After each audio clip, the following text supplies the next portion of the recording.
Hey everybody, I'm Hugh Brownstone for Three Blind Men and an Elephant. Yes, it's the silly season once again, Black Friday, Cyber Monday. But there are, in my book, precisely two deals right now that tower over the rest. I'm talking about Panasonic's Lumix G9 and Fujifilm's X-H1, either of which can now be had for $998. Both really are extraordinary and extraordinarily complete cameras. More than 99% of us will ever need 99% of the time, and a joy to hold and use. Each is the value sweet spot entry into excellent, complete, and relatively affordable lens lines. Sure, neither is perfect, right? But the real issue is that each had the misfortune of coming to market just as full-frame mirrorless really broke wide open shortly after they were launched with the announcement of Sony's $2,000 do-it-all, the last camera an event photographer will ever need, A7 III.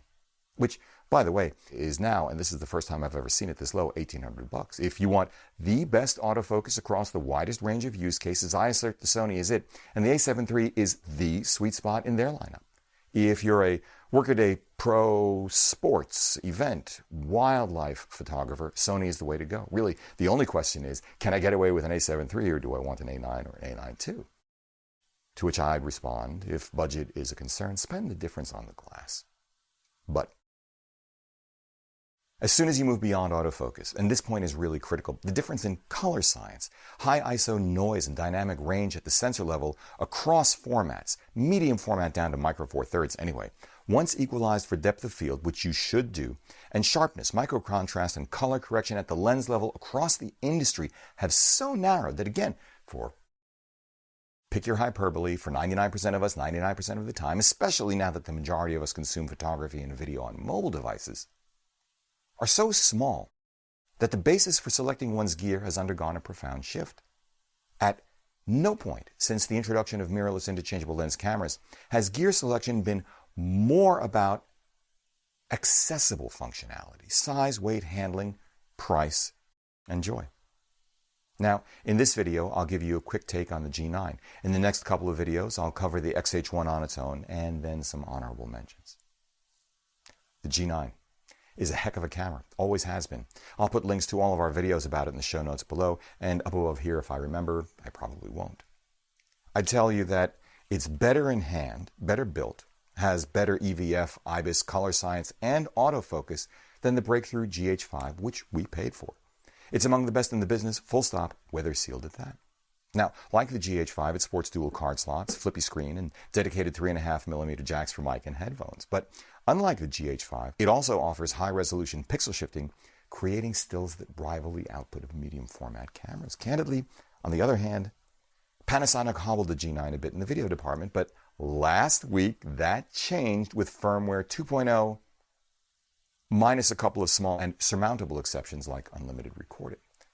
Let's just say that at this point, in every meaningful way for all but a handful of people, it's a better GH5 than a GH5. The autofocus as smooth, cinematic, and reliable as I could want for video, as much as I need for the kind of stills work we do.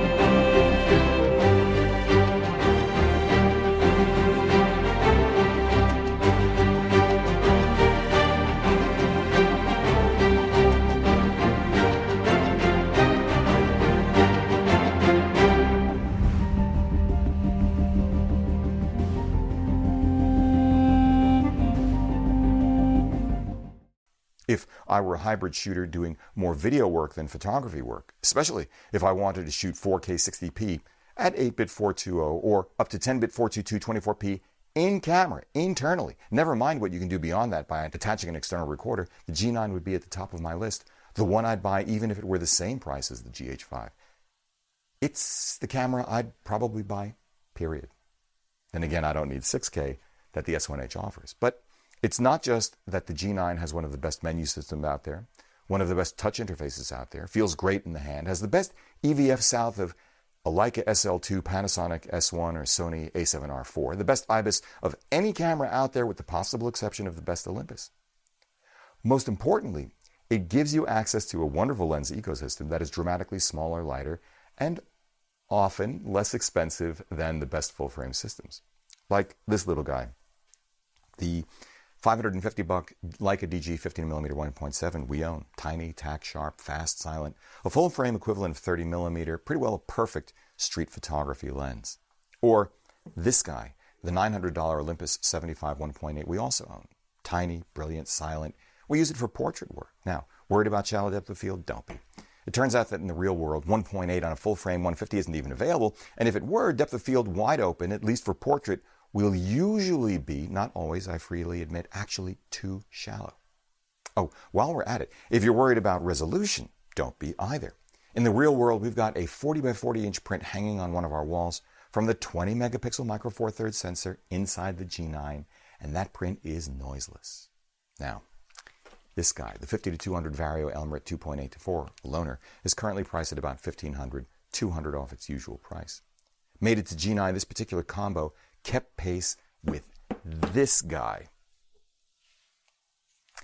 the extraordinary 47.5 megapixel full-frame Leica SL2 with 90 to 280 Vario Elmrit because of its superior reach. We're talking 2,500 versus just over 10,000. 1/4 the price, half the weight of a pinnacle kit in a dramatically smaller package. We think this is incredible. The Leica 10 to 25 Sumlux 1.7, also a loaner, is about $1,800, not cheap. But in my book, it's absolutely worth it because of its fast maximum aperture, build quality, weather sealing, and range for what we do, and clutch manual focus. These two lenses make up the complete kit Claudia and I have been using extensively, pretty well exclusively, over the past few months for our video work. We just don't need or want anything else. And then there's something like the little $290 Sigma 30mm 1.4 we own. In fact, it was the first lens we bought for the GH5, which is what I'm filming on right now with our GH5. I haven't talked about other killer lenses like the Olympus Pro 1.2s, the Leica Sumlux 12mm 1.4, or Nocticron 42.5 1.2, and more, but you get the idea. If you want killer image quality at base ISO in a small, supremely flexible, and cost-effective hybrid shooter's kit with a bias towards video over stills, building one around the G9 is arguably the best place to start in the industry. Get one while you can at this price. For Three Blind Men and an Elephant, I'm Hugh Brownstone. We'll see you very soon.